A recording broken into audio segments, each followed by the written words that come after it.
Yes, hello. And always I have to begin with the most important greeting in India, saying what? Ram Ram, Ram Ram. Yeah. And today is one of the very important day as independent of India. So that is the reason why we are here to let you know something about what is going on today. Yeah, Mr. Drambil, the lecturer of RPS College, he will let us go on this journey. Yeah, he will drive the journey today. Thank you. मुझे तोड़ लेना बनमाली उस पथ पर देना तुम फेंक मातृभूमि पर शीश चढ़ाने जिस पर जावे वीर अनेक। 74वें स्वतंत्रता दिवस के इस पावन पर्व पे आरपीएस परिवार का आप सभी को, देश के समस्त देशवासियों को और विश्व के सभी लोगों को हार्दिक शुभकामनाएं। Today, see, I'm lucky enough to share this video with one of my consistent friend in all my videos. And today, since sir has been there for the last 4 to 5 months, and sir has enjoyed, and during this time, some of the very important festivals have been there. Yes, sir. Before you continue, I know this is very important day. Yes, as you are saying, but you will read some Hindi language, something in Hindi, but I don't understand what is the meaning of that. So that these international viewers to understand what is the meaning of these Hindi words. Yes, exactly. But sir only did not understand the meaning of first two line. I opened my that saying something. Otherwise, sir followed the meaning of the rest of the lines. So the first two lines which I read, sir, that was in Hindi, and it's saying that supreme sacrifice. It's the statement for the flowers is saying. This flowers is saying that flowers wants to be plucked and they want to be thrown on the road on which our soldiers they move on and fighting and protecting our country. So this is the wish of the flower, that even flower wants that they must be plucked and they must be thrown on the road through which all the soldiers, our soldiers, they go and march wherever there is some kind of war. So this is the wish of flowers. So that is, I found the very beautiful line, and that is what I opened started with. Okay, yes, that is very good. As you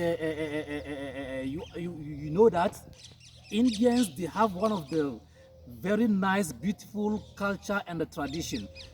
When very important person is coming, like president, like their king, there is a flower. They will be sprinkling the flowers on the floor so that they will be passing on the flower. So which means that is what it means. So that everybody should know that soldiers, they are very important.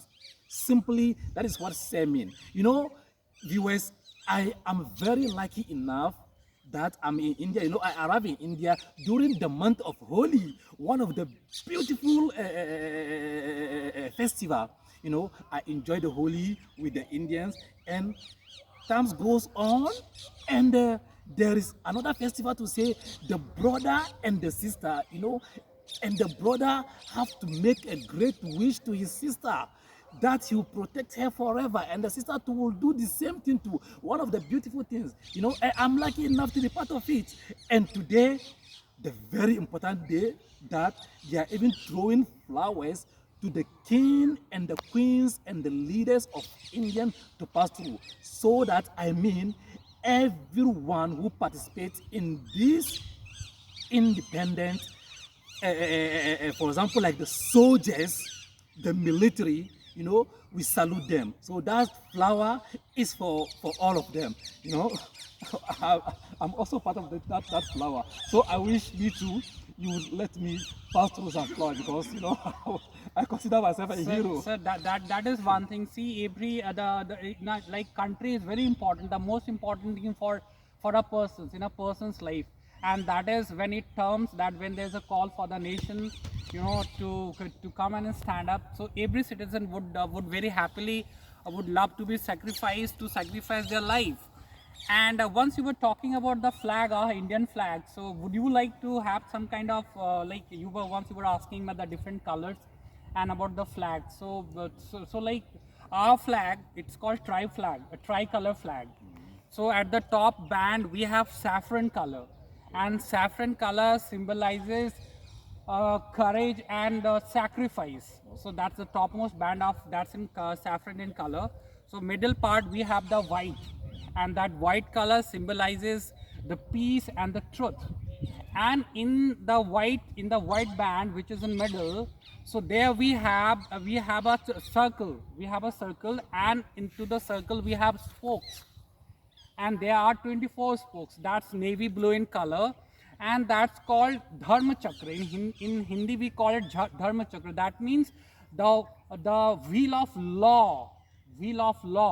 And the bottom part, which is green in color, so that green color symbolizes fertility and growth and auspiciousness of the land. So this is, why don't you tell me something about your color, your flag, and what other colors are there, and what do they symbolize? Oh, you see, that is the reason why I'm saying that I am very lucky person, because you see, today is Indian birthday, because of the relation between India and Ghana. About though we will come on that side about the great Mahatma Gandhi and the great Dr. Kwame Nkrumah. They were very close friends.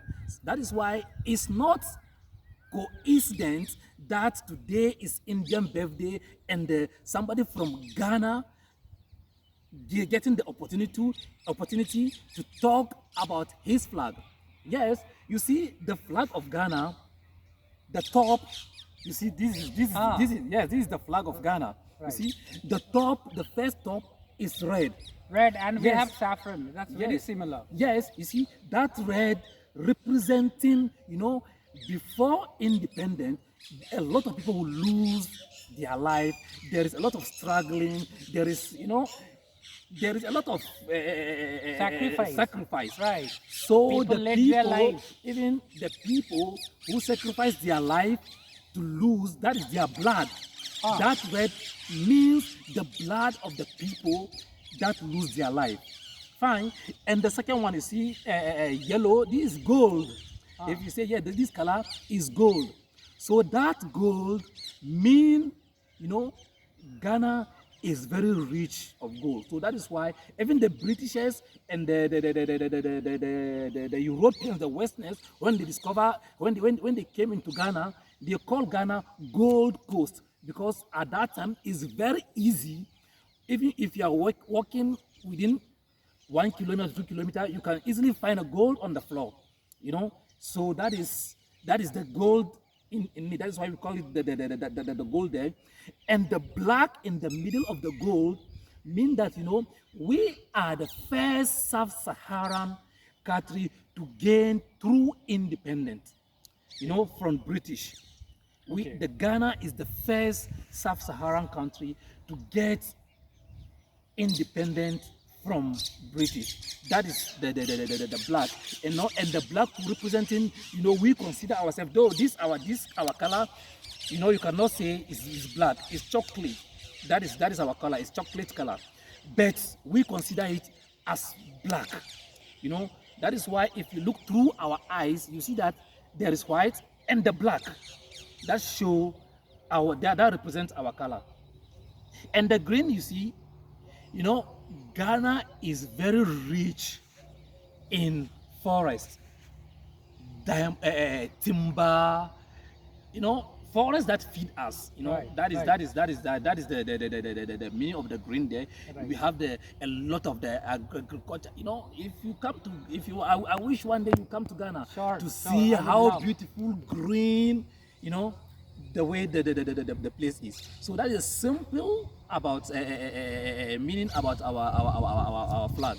Yeah. So it's so much similar, right? You just mentioned that your country, there's so much of gold in your country, and that you say that every place you go and one is supposed to find gold. And similarly, even our country in the past it was called the Golden Bird. Our country, it was nicknamed Golden Bird. We have so much of wealth, and it attracted so many of foreigners. And that is how. But still we are rich. Still we are we are enough and independent in all terms, and we are so self-sufficient that even after feeding all our people, we are left with enough of the food resources and products that we still export the things in huge amount. Oh, So that was a different thing. Now let us come for things. Once you were asking that do you want you had shown the interest to know the name of the some of the yes, freedom some fighters. of the freedom fighters, yeah. Yeah, so that that's a big questions because this British rule in India lasted for more than 200 years. So it started from 1757 till 1947, more than 200 years. So that's really a very tough question to name all those people who, in some way or the other, contributed or sacrificed or led their life for gaining us the freedom. So that's really very tough question, and if I start taking the name, it would take the whole lot of time, and even after that I don't think that I would be able to do justice, because if I take the name of few, so I would be denying the honor of taking the name of all those million of the people who led their life for getting us the freedom from the Britishers. But yes, some few names I must share with you, right? And I just ask to be forgiven for not taking all the names. But since there is a talk is going on between me and sir, so I have to, on his questions, I have to answer few names. I need to take few names. So I would like to start with Mahatma Gandhi. That it's a very it's a household name even in your country Yes. and even your continent. Yes. So Mahatma Gandhi, obviously for the obvious reason, he is called the father of the nation because he provided that leadership. Yeah. He provided that leadership.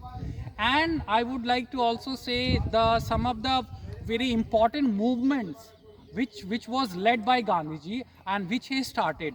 So 5 or 6 movements which are very popular that I want you to know. So one was in 1917. It was a Champaran movement. Champaran is a part in Bihar, and there some farmers were in serious trouble, and they have issues with the British landlords. So that was one movement, 1917 Champaran movement, and that was a farmer movement. And the another again 1918, that was a Kheda movement in Gujarat. Gujarat is the birthplace of Gandhiji, and our Narendra Modi Prime Minister, he also belongs from Gujarat. So and after that in 19 there was a Khilafat movement, which was Gandhiji's support for the caliphs of Turkey's Ottoman Empire. And 20th there Gandhiji started a non-cooperation movement, and 1930 he led a movement which is called Dandi March, where he undertook a long journey, starting from his ashram, from his place he stayed till Dandi. There was a place he walked that long distance to break the salt law, and this was also civil disobedient movement. And finally the one which is very important, which is in 1942, which is Quit India movement, where Gandhiji asked Britishers, forced Britishers to quit India. So this was, so Gandhiji, I said. And then yes, of course, which I am very particularly like, there is Subhash Chandra Bose, and there is Bhagat Singh, and there is Chandrasekhar Azad, and there is Rani Lakshmi Bai, because I have heard in our conversation many a time you took the name of means Lakshmi Bai. Yes, Queen Lakshmi Bai. Lakshmi Bai. Yeah. She was the queen of Jhansi. Jhansi, yes. And see, we got our freedom in 1947, but there was a first battle or first revolt for the independence, that was in 1857. So during that time she fought, and then she fought a very heroic battle. Yeah. So these are the names. Would you like us to know some of the names for the freedom fighters from your country? Oh yes, the freedom fighters of my country, they are many, including, excuse me, including my father. Oh, Yes, including my father. You know, each and every one Ghanaian their grandfathers, their mothers participate in that independence. That is why in Ghana, when we are celebrating our independence, you will see that a market women, the people that you don't even know them, a lot of people don't even know them, they are the people who even play the greater part of Ghana's independence. That is why, me to me as a Ghanaian, I don't mention names as this one. They right. are the freedom fighters. They get the independent. I would say the first person. Yes, I'm Ghanaian. Yes, my father, my grandfather is part of it. And the only one that I will mention his name is Dr. Kwame Nkrumah, the leader who lead for our independence. That Dr. Kwame Nkrumah is a friend of the Hatma Gandhi. So, and I'm very happy.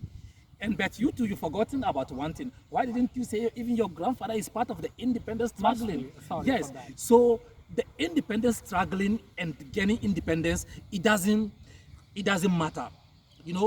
How to sustain the independence. That is very important. Right. For sustaining independence, that is why me and you are here. So we have to talk about ourselves. You know, our parents, our grandfathers, our leaders, they did their own. So this is the time for me and you to do something to sustain the independence that we get. That is why I'm happy, I'm lucky to be at the RPS College, because the search of people that RPS College are producing, the teachers and the students, when I go through some record, when I see their exam, what they are doing for Mother India, some of the old schools, the past students of RPS, which is a lot of them, some of in the military, some of them are doctors, some of them, is encouraging. That is what will sustain the democracy.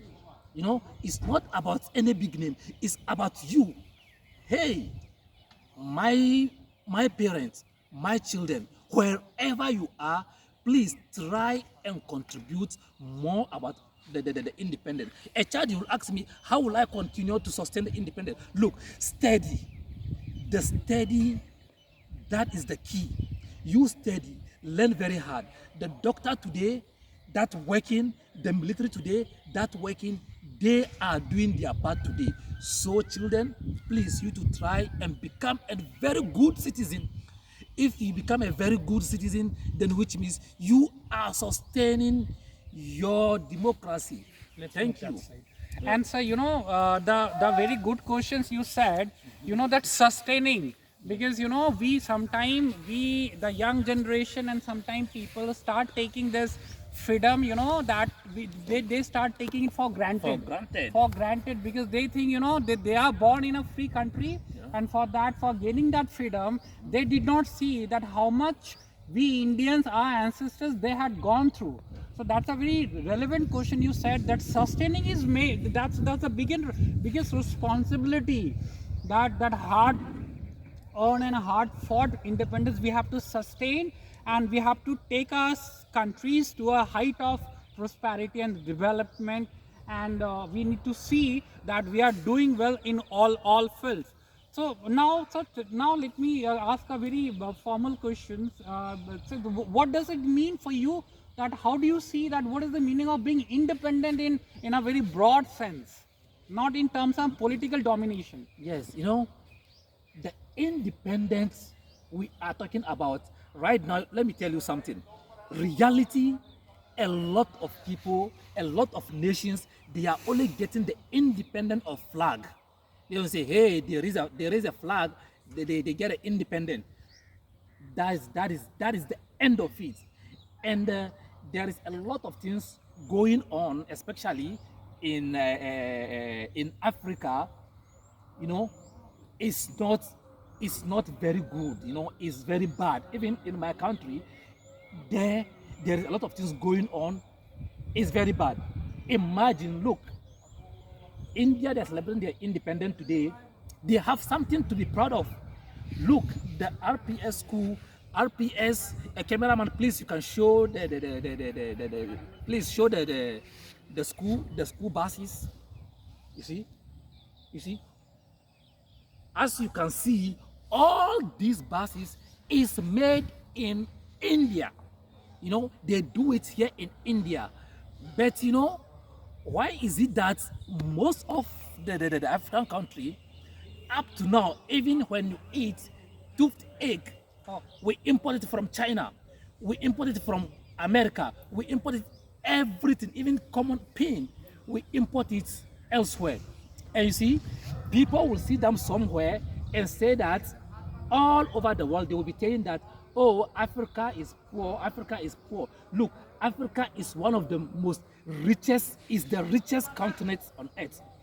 Especially my country is the richest country in the world. Look, a 1 kilometer road, if India or America, it costs $1,000. In my country, it will cost how much? $10,000. You understand? Which means we, right now, there is some people who, you know, they are not patriotic. You know, the fight that our forefathers fought for our independence, they are making it going just for just useless, you know, which is very bad.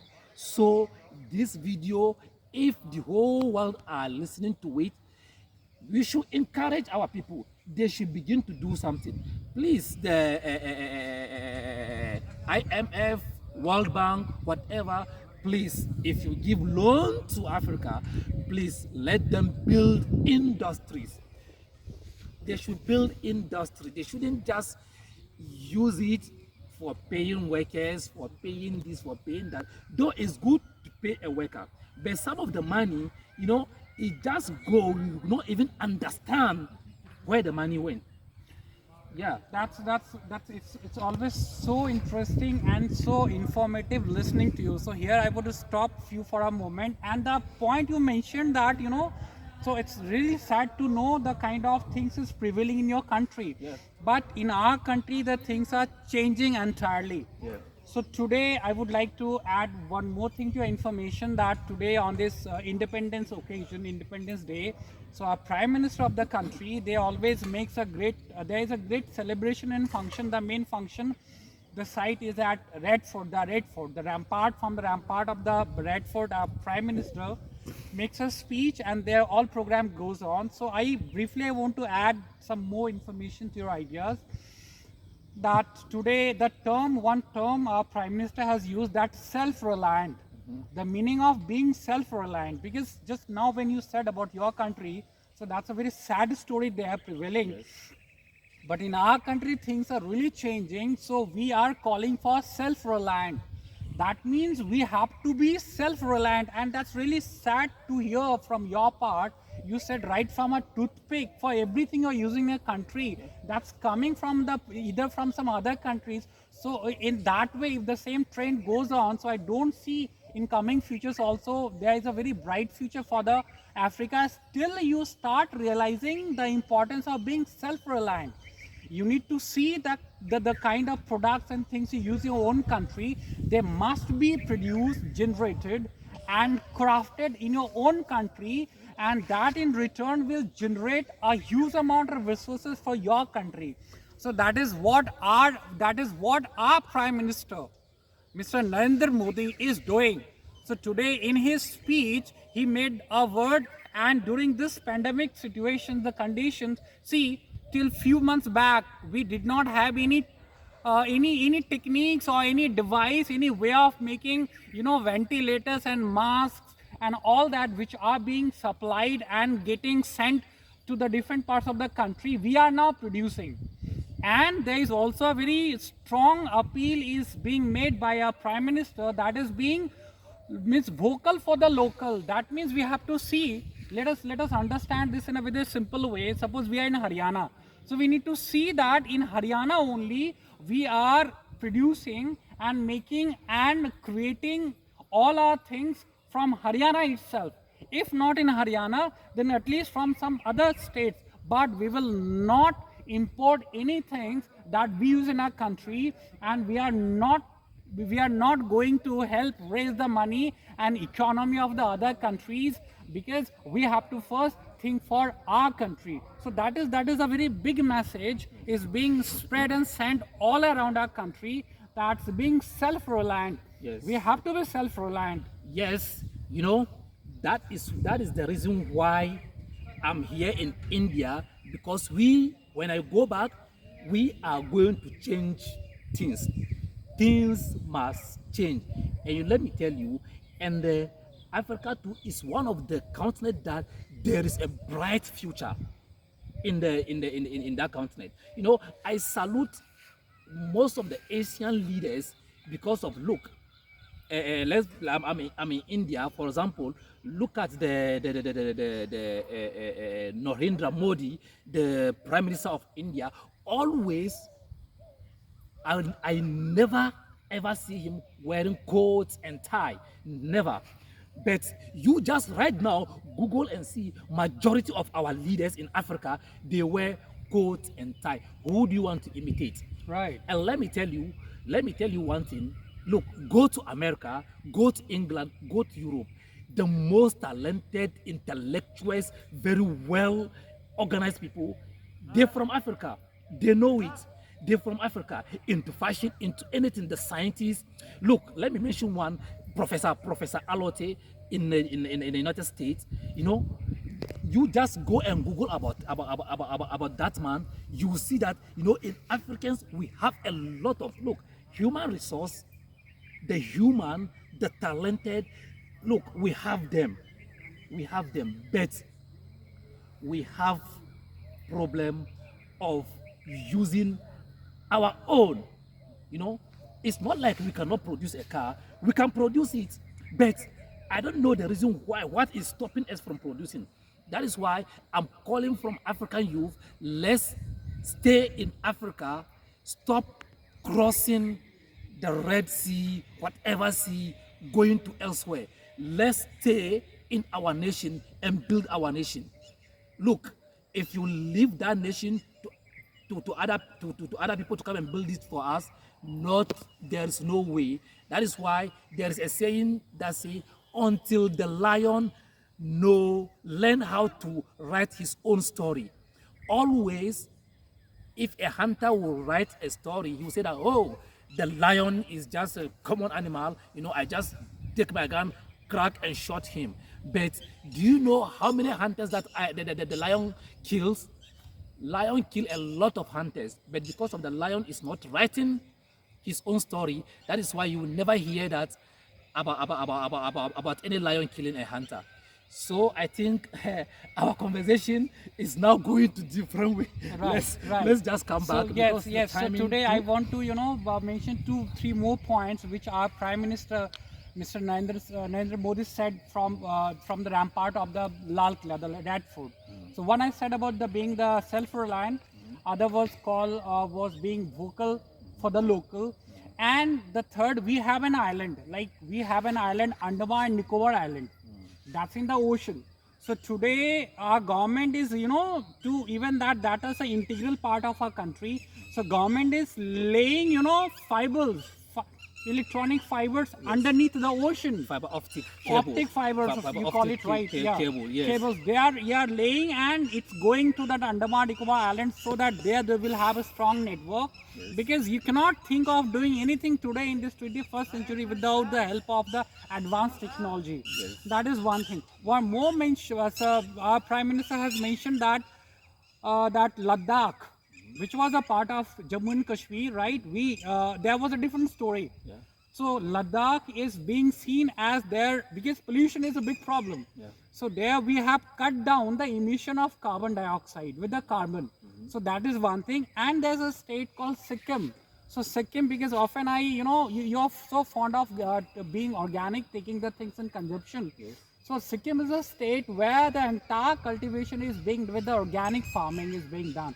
So a lot of changes coming on, and when you're talking of self-reliant, so our country, right from making small guns to the big guns to the tanks to the fighter jets called Tejas, all we are going to make in our country.